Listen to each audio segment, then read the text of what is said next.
Have you ever stood in the mirror and you didn't recognize the reflection that you're seeing in front of you? Not because you're looking bad, but because something felt off.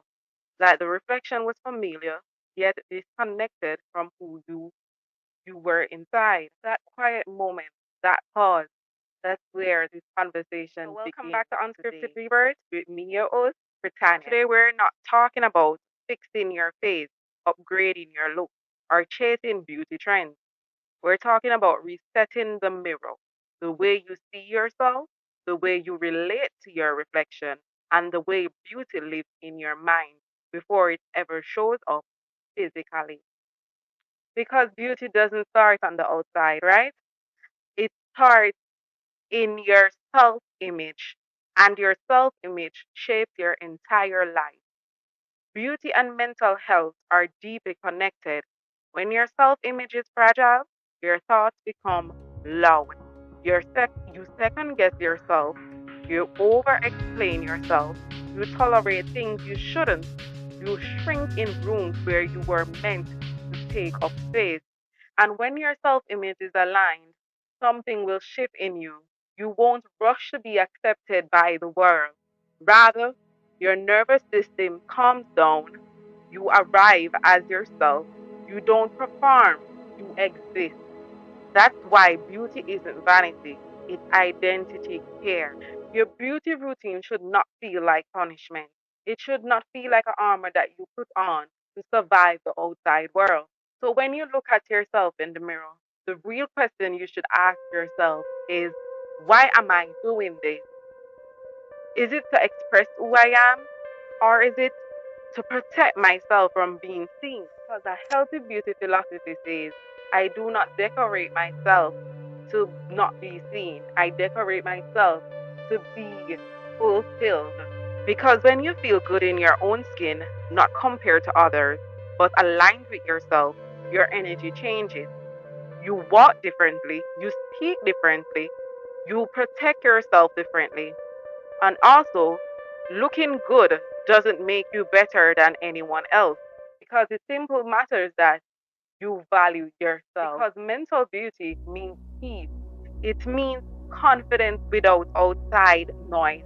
It means not needing permission to exist fully. And yes, I've had those moments when I didn't feel beautiful, whether inside nor out, where I looked in the mirror and didn't recognize myself emotionally.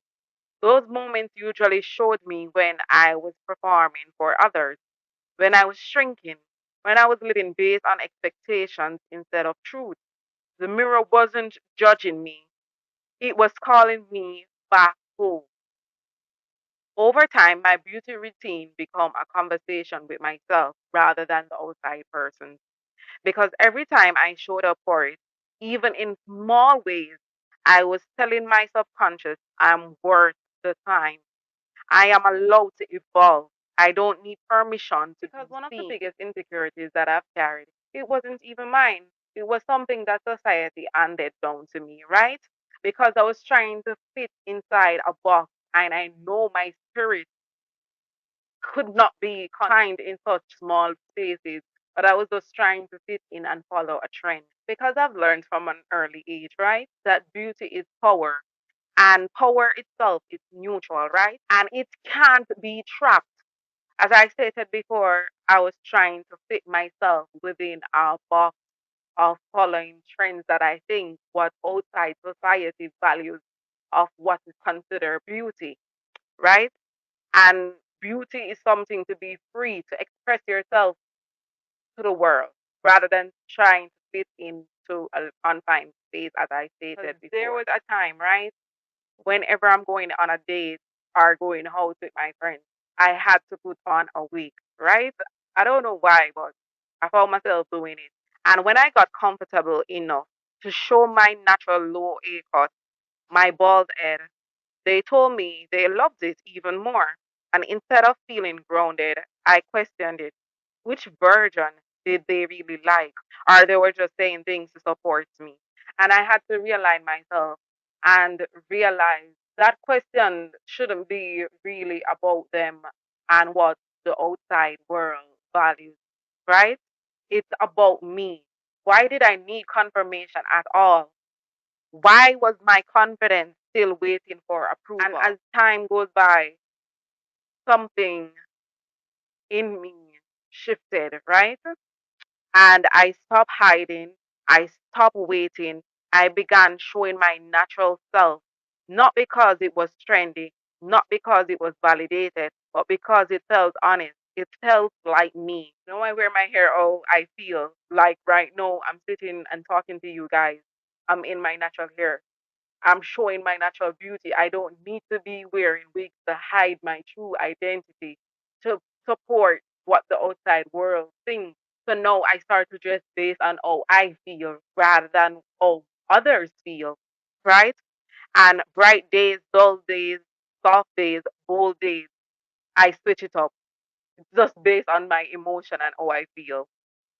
Because not for the outside world, but because I got tired, as I stated before, I got so tired of what persons expected of me rather than what I expect of myself, right? I got tired of the fake friends, tired of the expectations, tired of being edited by people who didn't live my life. I stopped letting others define how I should show up and started living my truth instead. I remember a case when one of my friends' birthday, right? And she wasn't really a fancy girl, but I remember a group of us went shopping to assist her in purchasing something fancy for her to wear on her birthday. Everyone in the crew, everybody knew who I am, right? I'm the type to match my hair with my outfit and everything. So that's why I was even there to help her find something fancy to wear.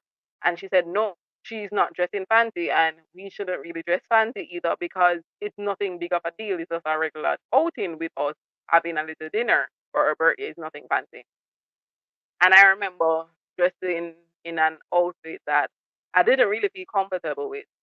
And when I arrived at the event, everybody dressed fancy. And I was the only one who dressed down, like dressed like I'm going to the park while everybody was dressing going out for a dinner.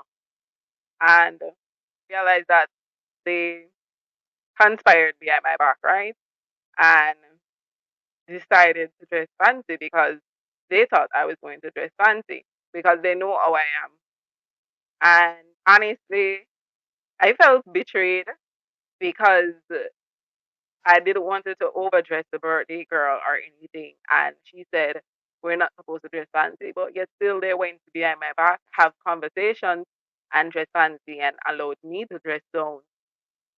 And I think that's one of the main things. That's why I don't really keep female friends. Because at the same time, they know the type of personality I have. And I love to dress fancy and be truthful to myself and express myself. But due to the fact that online it was a thing when friends dress up more fancy than a birthday girl and it caused conflict. I didn't want that because as I stated, it's not my day, it's her day. But the fact that they said they're not dressing fancy, I'm supposed to dress casual, and they went behind my back and conspired and dressed fancy, and I came. So I learned from that I need to just express myself and don't care what others have to say because females are weird creatures. Honestly, they're weird creatures. I can never understand them, and I'm one myself. But anyways, that was just something that I've experienced, and I realized that I need to be more truthful to myself and stop looking for person validation and stop concerning about persons and their emotions because they're not concerned about mine. You get me? So just be truthful to yourself and express yourself the way you like because it's not everybody is going to like you whether or not. You get me? That I learned something very important. Yeah. So confidence isn't loud, it is settled. And there is a real difference between feeling pretty and feeling like yourself. Because pretty is temporary, but feeling like yourself, that's freedom. And beauty shifts also depending on what you're doing or what you're going through. Because when you're stressed, grieving, healing, or evolving, your reflection changes, not physically, but energetically. And that's okay. because beauty isn't meant to be static, right? It grows with you, it softens with you, it strengthens with you. So let me ask you, what's one thing you used to hate about yourself that you grow to love? How does your experience shift? How does your appearance shift when you're emotionally overwhelmed? How do beauty standards in your culture affect how you see yourself today? And when did you first learn that beauty holds power? And do you believe that power helps you? Or did it hurt you in any way? Because this episode isn't about rejecting beauty, right? It's about redefining it, because reclaiming the mirror as a place of truth instead of criticism, recognition instead of judgment, because confidence doesn't come from perfection, rather, it comes from alignment. And if there's one thing I want you to walk away with today in this episode, is that confidence is both inner and aesthetic.